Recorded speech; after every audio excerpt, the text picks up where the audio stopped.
বনানীর গল্প চ্যানেলে আপনাদের স্বাগত। আমি বনানী। আজ আপনাদের পড়ে শোনাব তারাপ্রণব ব্রহ্মচারীর একটি ভৌতিক গল্প, আজও যা ঘটে।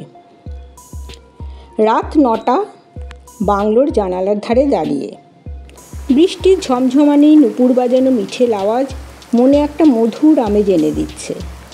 বাগানের গোলাপবালাদের বাড়িধারার ছোঁয়ায় সলজ্জ কম্পন দেখছি। হঠাৎ একটা দমকা হাওয়ায় ভেজানো গেটটা কেঁপে উঠল। মানুষ যেমন দুহাত দিয়ে গেট খোলে, সেই রকম একটা হাওয়ার গতি হয়ে দুধারে গেটের দুটো পাল্লাকে ঠেলে সরিয়ে দিলে। গোলাপ গাছগুলোকে ঠেলে সরিয়ে সরিয়ে কে বাংলোর দিকে আসছে না? মলয় দেয় তো, টলছে কেন? ওর কি হলো? দৌড়ে ঘর থেকে বাগানে গেলুম। কোথায় কে? কেউ তো নয়। ঘরে ফিরে এলুম। জ্যাঠাইমা এসে বললেন, মলয় এসেছে রে। কই না তো। তবে আমার ঘরের দরজায় ঠেললো কে? তুই? না তো। মলয় যেন কত অসহায় করুণভাবে মা মা বলে ডাকলো, আমি স্পষ্ট শুনতে পেলুম। আমারও তো মনে হয়েছিল বাগান দিয়ে মলয়দা আসছে।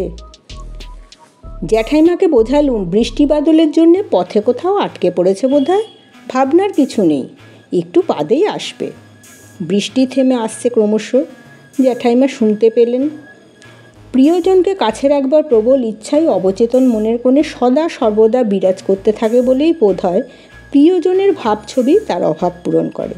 এক এক রূপ নিয়ে কল্পনার চোখে দেখা দেয়, কানে কথা শোনায়। কারমাটারের এই গোলাপ বাগানটি ঠাকুরদার আমলের। তিনি বছরে প্রায় 3-4 মাস কাটিয়ে যেতেন এখানে। মনের মতো করে তার হাতে গড়া গোলাপ বাগিচায় মাঝখানে সুন্দর বাংলোটি। আমরা আসি বছরে একবার, একটু চেঞ্জের উদ্দেশ্যে, তাও স্বল্প সময়ের জন্যে। এইভাবে জ্যাঠাইমা, মলয়দার আমি এসেছি। রয়েছি মাসখানেক। এইবার ফিরে যাব সামনের সপ্তাহ নাগাদ। মলয়দা একটু উদ্ধত প্রকৃতির, কারো কথা শোনে না। নিজে যা বুঝবে সেইটাই ঠিক। জ্যাঠাইমা এতে কিন্তু অশান্তি পান খুব। আজ এর সঙ্গে, কাল ওর সঙ্গে ঝগড়া নিয়েই থাকে মলয়দা। আমি বুঝিয়ে পারি নে। বৃষ্টির জলের সঙ্গে গোলাপদের মিতালি দেখা মাথায় উঠল। রাত বাড়ার সঙ্গে সঙ্গে মলয়দা না ফেরাতে নানা উদ্ভট চিন্তা ভিড় করতে লাগলো। তাই তো, যা গোয়ার, কারোর সঙ্গে মারপিট করছে না তো কোথাও। জ্যাঠাইমা অবশ্যই মলয়দা যখনই কোথাও বেড়াতে বেরোয় আমাকে সঙ্গে নিয়ে যেতে বলেন, কিন্তু মলয়দা রাজি হয় না। আমিও পিড়াপিড়ি করি না। আর মলয়দা একটু দেরি করে বাড়ি ফিরলে জ্যাঠাইমা অস্থির হয়ে ওঠেন। তিনি সন্ধ্যের আগে বাড়ি ফিরতে বলে দিয়েছেন অনেকবার, কিন্তু কি আক্কেল মলয়দার। জ্যাঠাইমার ব্যথা বুঝি। ভাবি মলয়দা কি একটুও বোঝে না ছেলের জন্য মায়ের কি ব্যাকুলতা। আর কবেও বুঝবে। সারা রাত মলয়দার দেখা নেই। বৃষ্টি মুষলধারে পড়তে শুরু করলো আবার। এই দুর্যোগে কোথায় যায়, কোথায় খুঁজি? জ্যাঠাইমার অবস্থা আমার চেয়েও শোচনীয়। মালিকে পাঠালুম। যত দূর পারল, যেখানে যেখানে মলয়দা যেত সব জায়গায় খুঁজে নিরাশ হয়ে ম্রিয়মাণ মুখে সে ফিরে এলো।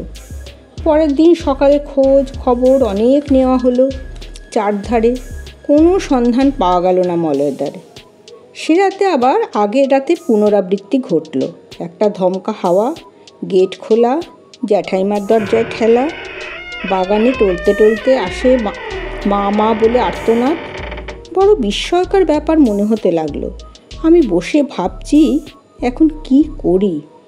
এমন সময় আমার পিছন থেকে পিঠে ঠান্ডা স্পর্শ অনুভব করলাম। কে যেন আমায় ঠেলে ঠেলে কোথায় নিয়ে যেতে চেষ্টা করছে। ভিতরে সব অনুভব করছি, কিন্তু কি শক্তি এটি তা বুঝতে পারছি না। কাউকে দেখতে পাচ্ছি না। ভয় যে হচ্ছে তাও নয়, অথচ কার স্পর্শ আমাকে টেনে নিয়ে যাচ্ছে। আমি সেই টানাকে বাধা দেবার ইচ্ছেও নেই। আমি এগিয়ে চলেছি, গেট পার হয়ে ক্রমশ এগিয়ে চলেছি। প্রায় মাইলখানেক পথ পার হতে কুরাস গানের আওয়াজ শুনতে পেলুম। ঢোলক বাজছিল, গান হচ্ছিল দোহাতি ভাষায়। হাততালি দিচ্ছিল সকলে মিলে। বাতাস তাড়ির গন্ধে ভরপুর। লোকগুলো তাড়ির নেশায় এত উন্মত্ত হয়ে উঠেছে যে তাদের পাশ দিয়ে আমি চলেছি, আমার ওপর কারো নজর নেই। সব দেখছি, সব বুঝছি, কিছু ভুল নেই, তো এগিয়ে চলেছি কেন এইটাই বুঝতে পারছি না। আমার পিঠের হিম শীতল স্পর্শ যেখানে এসে সরে গেল, চেয়ে দেখি গাছ ঘেরা নির্জন থমথমে জায়গাটা, ঝোপের পেছনে ভাঙা খাটিয়া আর ছেঁড়া চটের স্থলের স্তূপ। এ কি, এখানে কেন এলুম? চুপ করে দাঁড়িয়ে আছি। এমন সময় সেই স্পর্শ আমার পিঠে লাগলো, এবার বাংলো মুখে এগিয়ে নিয়ে এলো।